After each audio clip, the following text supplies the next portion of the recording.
Good afternoon. Now, in front of me, standing Mr. Philip Sale, is the incoming president of EuroSpine. He will be the acting president as of Thursday afternoon, and I would like to interview him. And since he's been elected, and looking back, what have you been doing in the society? What achievements have you done?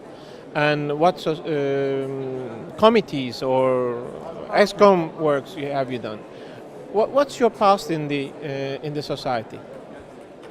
I, Thank you for holding that big red blobby thing in front of me. Hello, I've been in the society. I think first meeting was in Zurich, and I've been to every meeting since. Haven't missed one. Some were memorable, some were fantastic. But I first actually got involved in the, if you like, the executive of the society in about 2004, 2005, when for some reason that I still don't understand, I was elected as member at large. And that gave me a fantastic insight into all the things that go on in the society. I spent 2 years in that role, did a lot of stuff with education when we were in the Czech Republic, feeding Eastern Europe, and also in Barcelona, meeting the needs of Western Europe. I've moved into the area of the programme committee and been through all the review process and had a very pleasurable time as chair of the programme committee. What I can say on the threshold of becoming a president is that I stand on the shoulder of giants. All the people that have preceded me have helped me to get to this point in time. And we have a team approach. It is cohesive, following our strategic view. We have a focus and a vision, and we know exactly where we're going, and we're going to prioritise much more than we have in the past our members, our patients, who are most important to us, and also the stakeholders. And by stakeholders, I don't mean just the medtech industry. It's the whole package of anyone who wants to engage in that process of helping people with spinal disorders. And I believe that passionately. Yes, I know that you're enthusiastically searching for new projects, and especially in the stakeholder as patients. I don't mean that the patients are stakeholders, but are partners. Really, we are here for our patients and developing better healthcare for the good and healthiness of our patients. Okay, can you tell us about the new projects in the patient line? What are you planning with the patient information groups? I'd love to. Okay, so first of all, patient line has been very good. We have maybe 40,000 hits a month, so it's a high impact area of our society. But modern media moves really quickly, apart from things like big red microphones. Modern media is where people are at. We know that 60% of all males under the age of 40 will have Googled their doctor before they go and see them. So our patients are well informed, certain groups, before they come. What we want to do is make that process transparent and interactive for the patient, so they're getting the information they need.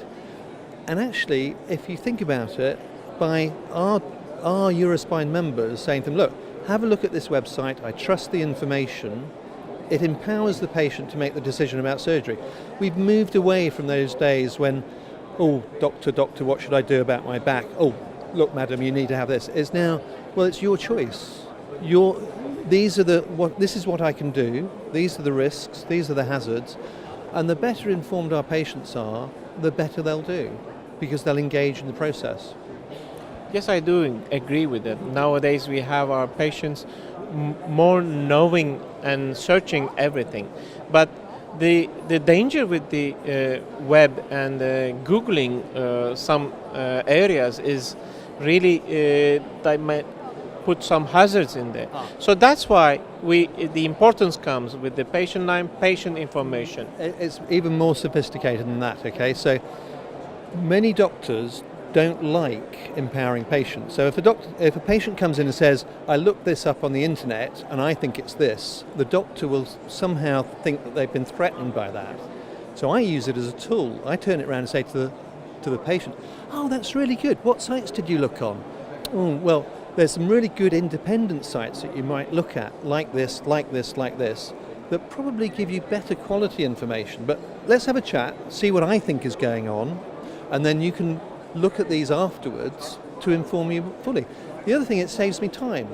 If I'm in my clinic and I've got a patient who needs a lumbar decompression, rather than me sitting down and spending 20 minutes going through what's involved, how long they'll be in, what I'm going to do, I take them off to another room, sit them down in front of the computer and say, look, have a look at this. I'll be back in 20 minutes, and if there's anything that isn't answered, we'll answer your questions then. So I use this as a tool so that I'm working smarter rather than working harder. Do you think that we can achieve with this, with our patient page? Well, at the moment, it's a little bit old because it was sort of 2006, 2007. So with modern multimedia, and if there's any health insurers out there that are going to listen to this, I'd love it if they thought, wow, if we gave our patients the right message at the right time, we'd reduce our costs. So if there's a stakeholder out there that wants to fund Patient Line, we're after you. Thank you. And last question. Okay. And what's your vision and mission for your presidential term? Okay. Democracy, transparency, and destroy the hierarchy. The one way we've done it in our theatres in Leicester and Nottingham is to use first names. So in theatre, the most junior person in the theatre environment calls me Phil, and I love it.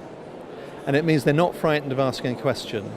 I want to engage with all the members, get the whole society as a club and a church and an organ where we're communicating. That's my vision, and I don't want it to be seen as a hierarchical structure. I want it to be seen as a meritocracy. Thank you, Phil. I wish you success for your presidential term, and we'll meet next year.